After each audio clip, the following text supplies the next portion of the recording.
Bab 203, Kompetisi Besar Dao Bela Diri. Kultivator. Begitu mendengar ucapan Master Yuan, Raffi Ye langsung tertarik.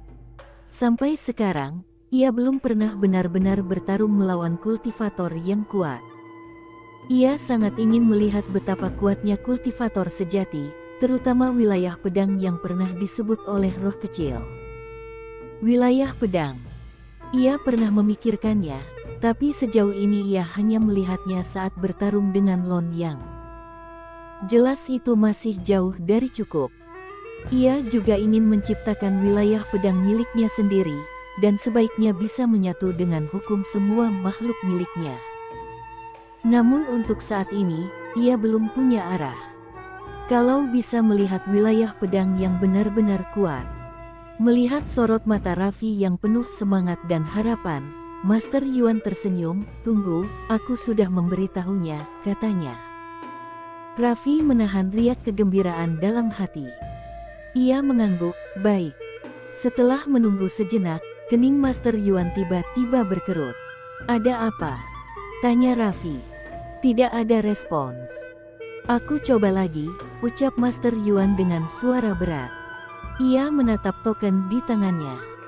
Mulutnya berkomat kamit. Tak lama, suara dingin mendadak terdengar dari dalam token, "Tidak tertarik." "Tidak tertarik." Raffi Ye terdiam. Master Yuan sempat bungkam, lalu menatap Raffi. Sejak datang ke sini, dia belum pernah kalah. Saat pergi, dia sempat berkata dia sangat kecewa. Dan dia bilang, kalau ada yang naik ke platform bela diri ilahi, baru hubungi dia. Raffi sempat tertegun, lalu tersenyum. "Sepertinya aku harus naik ke platform bela diri ilahi dulu, barulah bisa bertarung dengannya." Master Yuan berpikir sejenak, lalu berkata, "Aku carikan lawan lain untukmu." Walaupun tidak sekuat kultivator wanita itu, kemampuan orang itu juga sangat kuat. Raffi menimbang-nimbang, lalu bertanya, "Senior, seberapa kuat kekuatanmu?" Master Yuan terdiam. Raffi tersenyum, "Tidak perlu pilih lawan yang mudah. Jadi kamu mau melawan aku?" Master Yuan menatapnya. Raffi mengangguk, "Ya. Anak muda, selama bertahun-tahun, ini pertama kalinya ada yang menantangku," kata Master Yuan. "Aku tidak punya niat buruk. Aku cuma ingin bertarung sampai puas. Kalau akhirnya dipukuli juga tidak apa-apa," ujar Raffi.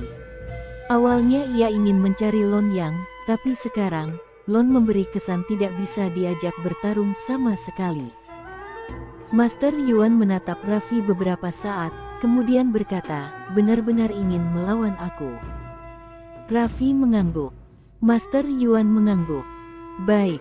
Ia mengibaskan tangan. Formasi di sekeliling pun aktif. Lembaran cahaya menyelimuti arena. "Ayo!" serunya pada Raffi. Raffi tak bicara lagi. Ia mengangkat tangan dan langsung menebas. Begitu pedang menusuk, badai aura pedang meledak seperti gunung berapi yang memuntahkan lava. Master Yuan membalik telapak dan menekan. Dentuman. Sebelum Raffi sempat mengayunkan pedang kedua, aura pedangnya sudah hancur seketika. Raffi membeku di tempat. "Aku sudah menonton pertarunganmu," ucap Master Yuan menatap Raffi. "Aura pedangmu makin lama makin kuat. Di akhir, kekuatannya setidaknya puluhan kali dari tebasan pertama. Tapi bagaimana kalau saat tebasan pertama, aku langsung menggiling aura pedangmu?" Raffi terdiam. Seketika itu juga ia menyadari cacat dari aura pedang tak terkalahkan yang selama ini ia andalkan. "Kalau kamu bertemu sosok puncak yang sejati, mereka tidak akan memberimu kesempatan untuk tebasan-tebasan berikutnya," kata Master Yuan. "Mereka akan mematahkanmu pada tebasan pertama, membuat tenagamu tidak sempat terkumpul." "Aku mengerti," ucap Raffi dengan suara dalam. Selama ini, lawan yang ia temui bukanlah para puncak sejati, karena itu ia selalu bisa menumpuk aura pedangnya.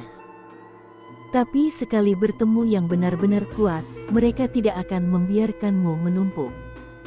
Satu gebrakan. Langsung ditindas. Pertarungan nyata. Raffi menarik napas panjang dan tersenyum, benar. Tetap perlu turun ke pertarungan nyata.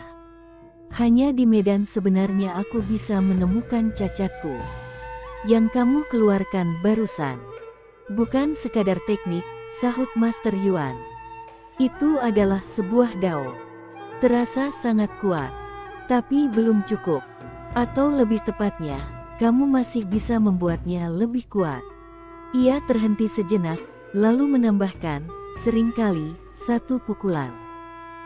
Satu tebasan saja cukup. Satu pukulan. Satu tebasan. Mata Raffi menyipit. Selama ini, ia mengabaikan satu hal. Entah itu menabung tenaga, atau seperti Wuzhou yang terus menumpuk, semuanya butuh waktu. Kalau bertemu sosok puncak yang sejati, apakah mereka akan memberimu waktu itu? Jelas tidak. Sebelum tenagamu bangkit, kamu sudah ditekan mati. Kamu butuh lawan yang seimbang, kata Master Yuan. Tapi untukmu, mencari lawan yang seimbang jelas sangat sulit. Raffi tersenyum pahit, memang. Selama ini, lawan yang ia temui entah terlalu lemah, atau terlalu kuat. Sulit membuatnya memaksimalkan batas diri. Ulang sekali lagi, kata Master Yuan. Ia menekan perlahan dengan tangan kanan, menurunkan tingkat kultivasinya setara dengan Raffi. Raffi menarik napas panjang. La kembali menebas. Masih dengan Tinyu tak terkalahkan. Ia tentu tidak mungkin mengubahnya seketika. Ia harus mengupayakan sampai batas, baru kemudian mencoba mengubah. Begitu Master Yuan menekan tingkat kesetara dengan Raffi, kekuatannya tidak lagi bisa menindas Raffi dengan mudah. Namun ia tetap menahan auranya Raffi. Hanya saja, tidak berhasil menggiling aura pedang itu. Raffi pun melontarkan tebasan kedua. Begitu tebasan kedua keluar, auranya melonjak. Ia segera menyusul dengan tebasan ketiga. Tebasan demi tebasan. Tak lama, saat mencapai 120 tebasan, aura pedang Raffi sudah bisa mengimbangi Master Yuan. Keduanya saling menahan. Seimbang. Namun aura pedang Raffi masih terus naik. Kening Master Yuan mulai berkerut. Setiap kali ia mengira tebasan berikutnya adalah batasnya, ternyata bukan. Apa tidak punya batas? Saat mencapai 200 tebasan, raut Master Yuan menjadi sangat serius. Kali ini, ia benar-benar merasakan tekanan. Kekuatannya mulai kewalahan menahan Raffi. Ketika mencapai 220 tebasan, Master Yuan sudah sepenuhnya tertekan. Saat tembus 230 tebasan, Master Yuan nyaris tertindas mati. Aura pedang yang tak berkesudahan menekan dadanya seperti pegunungan yang menjulang, membuat napasnya sesak. Namun Master Yuan tetap bertahan. Ia yakin Raffi pasti sebentar lagi mencapai batas. Asal bisa bertahan. Begitu aura Raffi habis, Raffi pasti kalah.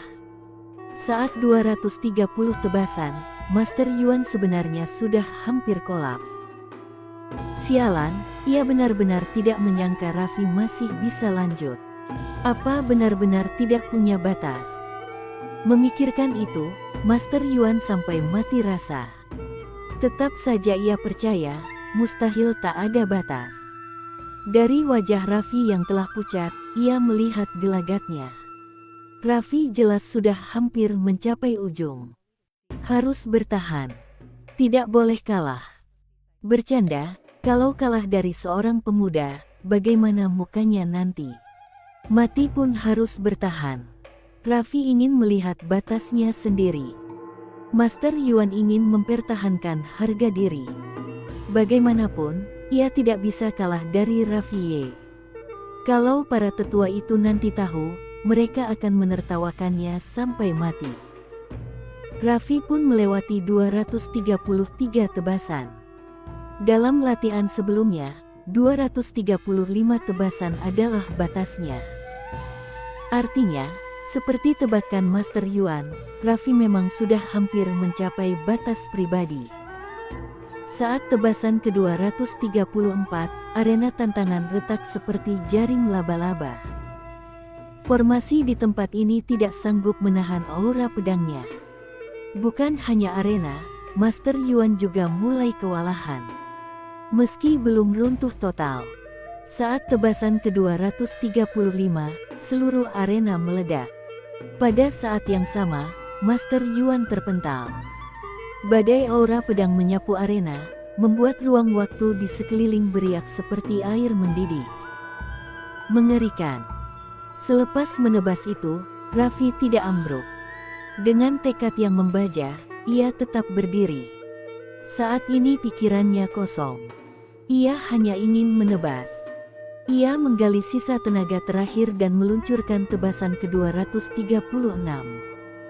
Begitu tebasan itu keluar, wajah Master Yuan berubah.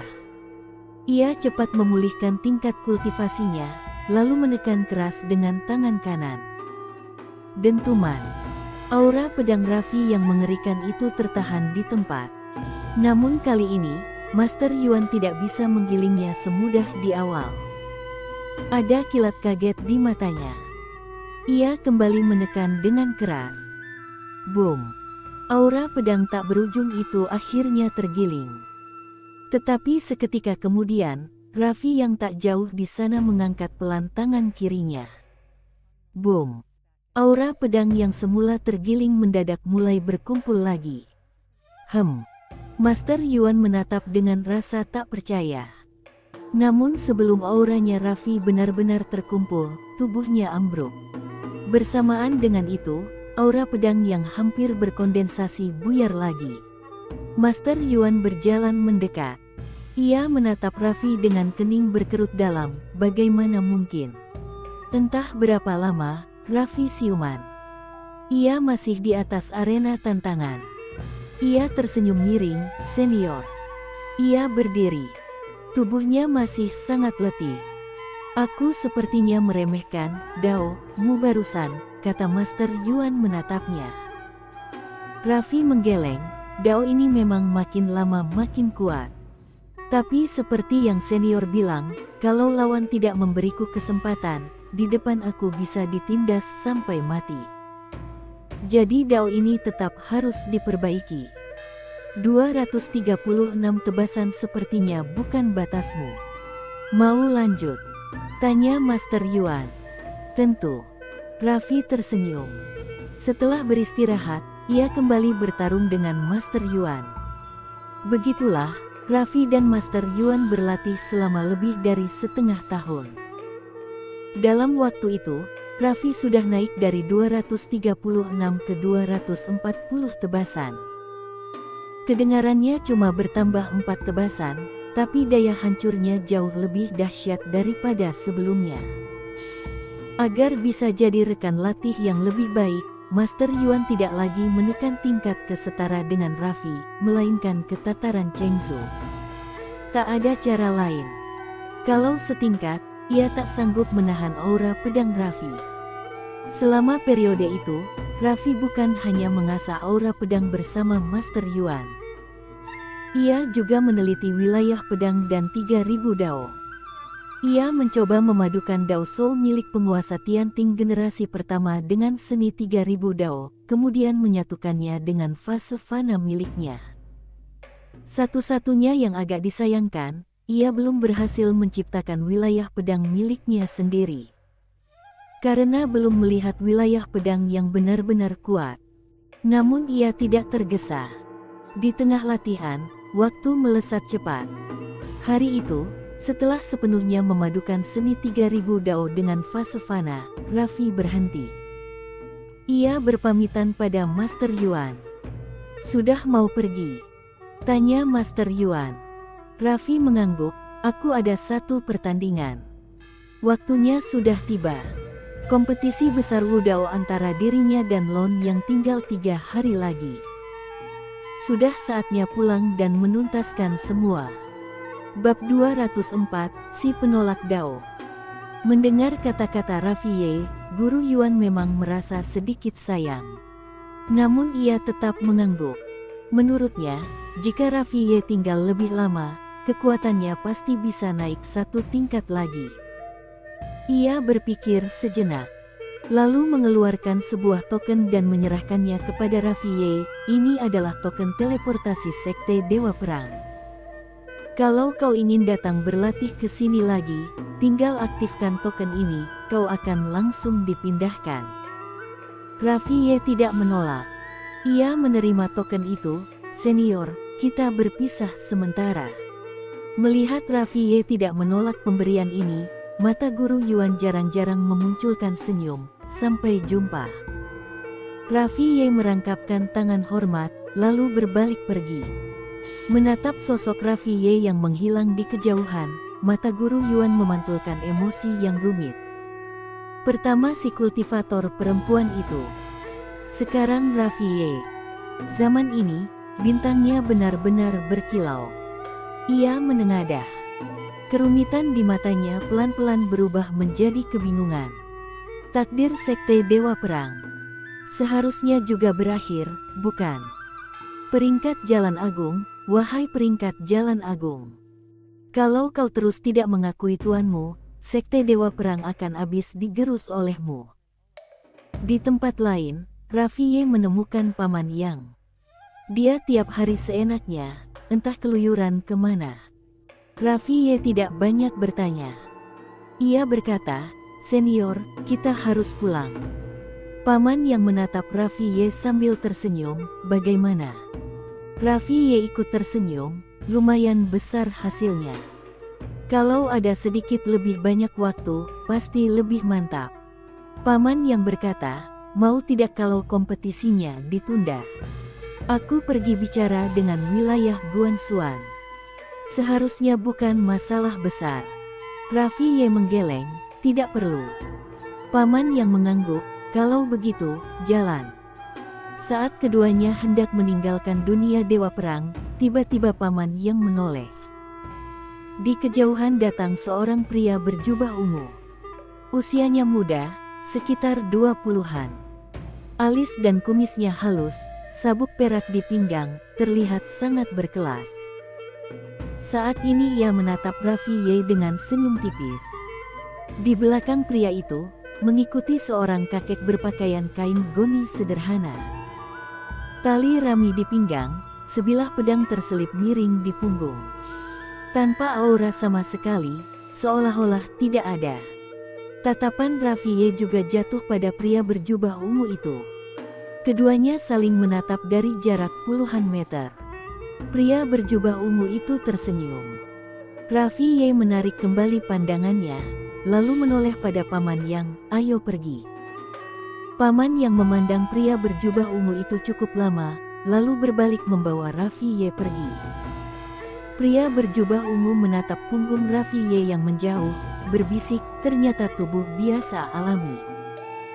Di belakangnya, sang kakek tertegun, "Tuan muda, bagaimana kamu bisa melihatnya?"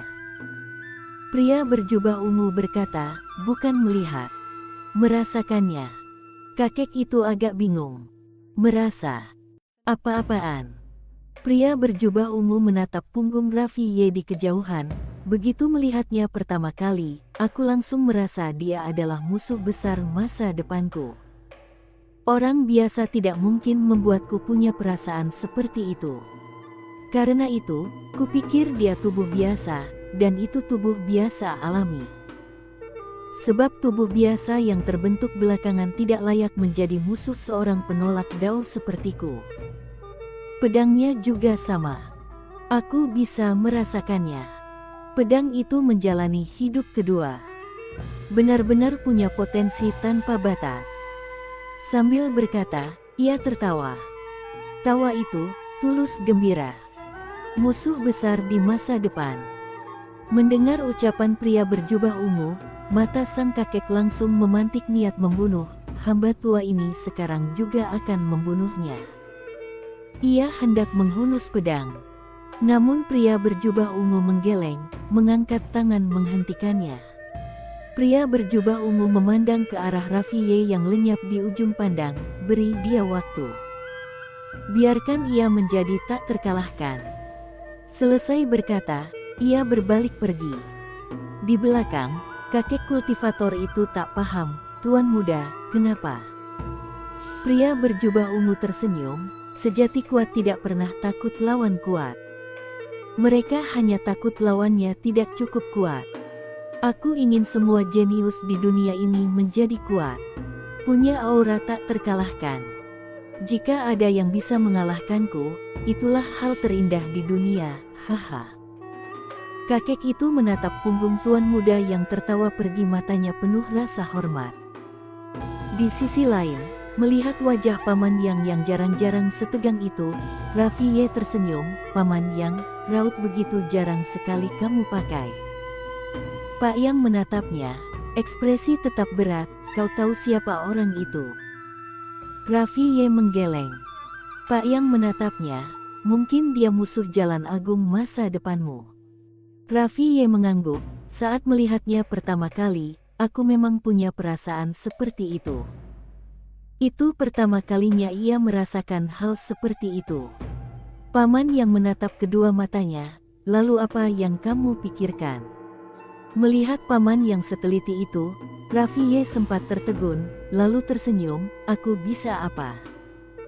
Pak Yang berkata, musuh Jalan Agung masa depan. Itu musuh mati hidup. Salah satu harus tumbang. Raffi Ye berpikir, lalu berkata, Paman Yang, punya lawan seperti itu bukankah justru bagus? Paman Yang tertegun, lalu tertawa keras, bagus, bagus, bagus, memang kau ini Raffi Ye. Baru kali ini aku salut padamu. Hahaha. Matanya memancarkan harap, harus diakui, aku benar-benar menantikan pertemuan para monster kalian. Harus diakui, beberapa jenius di zaman ini benar-benar mencengangkan. Dulu Paman Yang juga termasuk yang menaklukkan zamannya. Namun sekalipun ia, tetap harus mengakui, para jenius yang ia kenal sekarang benar-benar melawan nalar. Termasuk Raffi Ye. Tentu, baik Lon Yang maupun Raffi Ye, saat ini masih punya celah. Dan celahnya besar. Persaingan Jalan Agung kelak bukan cuma soal bakat dan kerja keras. Tapi siapa yang betul-betul bisa menyadari kesalahannya sendiri. Itu yang paling krusial. Tentu, celah dan salah itu, sekarang dibahas tidak ada gunanya. Harus dijalani dulu. Raffi Ye tidak lagi bicara. Ia tidak ingin memikirkan urusan nanti. Yang ia pikirkan sekarang adalah kompetisi besar yang akan datang. Paman Yang menarik kembali pikirannya, menoleh pada Raffi Ye, bertanya, sebelumnya kamu bilang ingin ke Akademi Guanxuan. Masih jadi? Raffi Ye diam sejenak, lalu berkata, nanti setelah selesai. Paman Yang menatapnya sejenak, mengangguk. Tak lama, keduanya masuk ke lorong waktu ruang, memulai perjalanan pulang. Dunia nyata. Kompetisi besar tinggal 3 hari lagi. Tapi sejak setengah bulan lalu, Paviliun Harta Abadi sudah mulai menyiapkan semuanya. Kali ini, kompetisi besar diurus sepenuhnya oleh Paviliun Harta Abadi. Karena Lon yang akan ikut, mereka menggelarnya dengan sangat mewah. Siapapun yang datang menonton bisa gratis mengambil 1 bingkisan. Sebuah kotak hadiah kecil berisi 1 pil obat tingkat abadi dan 10 kristal kosmos. Seluruh dunia nyata langsung gempar. Sebab setiap tahun, penonton kompetisi besar setidaknya puluhan juta orang. Bisa dibayangkan, angka itu betapa luar biasa. Dan kali ini, Paviliun Harta Abadi memberi bingkisan semewah itu. Penonton pasti akan lebih banyak. Kemewahan Paviliun Harta Abadi sekali lagi mengubah cara pandang orang. Baru sekarang banyak yang sadar, selama ini mereka terlalu meremehkan kekuatan Paviliun Harta Abadi. Uang mereka benar-benar tidak ada habisnya. Selain itu, Berbagai kekuatan besar di dunia nyata juga segera menyatakan dukungan untuk Lon Yang. Yang paling agresif jelas Kaisar Kuno dan Istana Langit. Dua super kekuatan yang dulu pernah berkuasa ini terang-terangan menyatakan dukungan. Mendorong nama Lon Yang. Artinya, siapa berani menyentuh Lon Yang, mereka akan menyentuh balik. Di bawah dua super kekuatan itu juga ada banyak kekuatan bawahan. Atasan sudah menyatakan dukungan, mereka tentu ikut. Dalam waktu singkat, tak terhitung kekuatan besar dan kecil di seluruh dunia nyata beramai-ramai menyatakan dukungan untuk Lon Yang.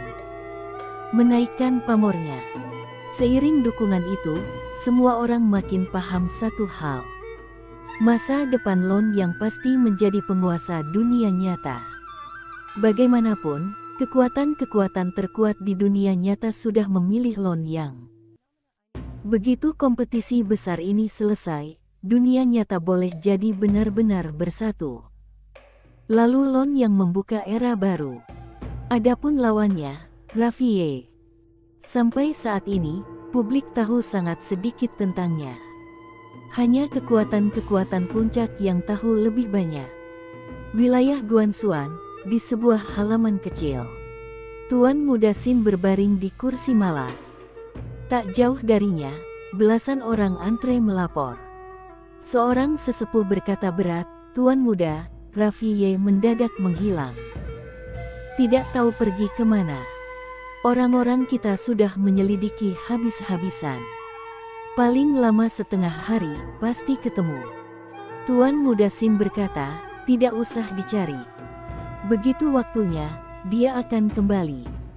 Sesepuh itu berkata, "Apa mungkin dia jadi takut?" "Bodoh."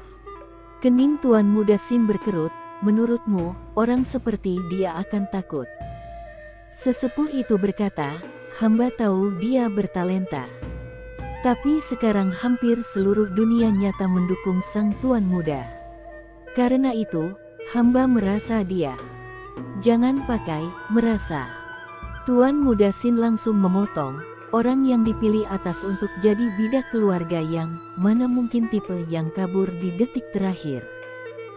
Sesepuh itu berkata berat, "Orang ini benar-benar tidak tahu diri. Kalau ia rela jadi bidak, membantu sang Tuan Muda, kelak pasti bisa ikut terbang menembus langit mencapai ketinggian yang belum pernah ada."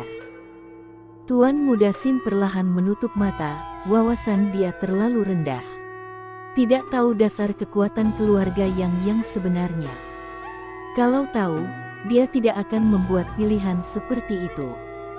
Ia tersenyum, "Di dunia ini, tidak ada yang bisa menolak kami setelah tahu dasar kami yang sesungguhnya. Jangan bicara jadi bidak, jadi anjing pun tak akan sanggup menolak." Sesepuh itu berkata berat, begitu sang Tuan Muda mengalahkannya, dunia nyata bisa langsung bersatu. Mengalir secara alami. Karena itu, sang Tuan Muda tidak boleh kalah. Sambil berkata, ia melirik Tuan Muda Sin. Mereka memang masih menyimpan kekhawatiran. Bagaimanapun, sang Tuan Muda sudah 2 kali kalah. Tuan Muda Sin menatap ke ujung cakrawala, kali ini, sang Tuan Muda tidak akan kalah. Tidak ada yang bisa membuatnya kalah.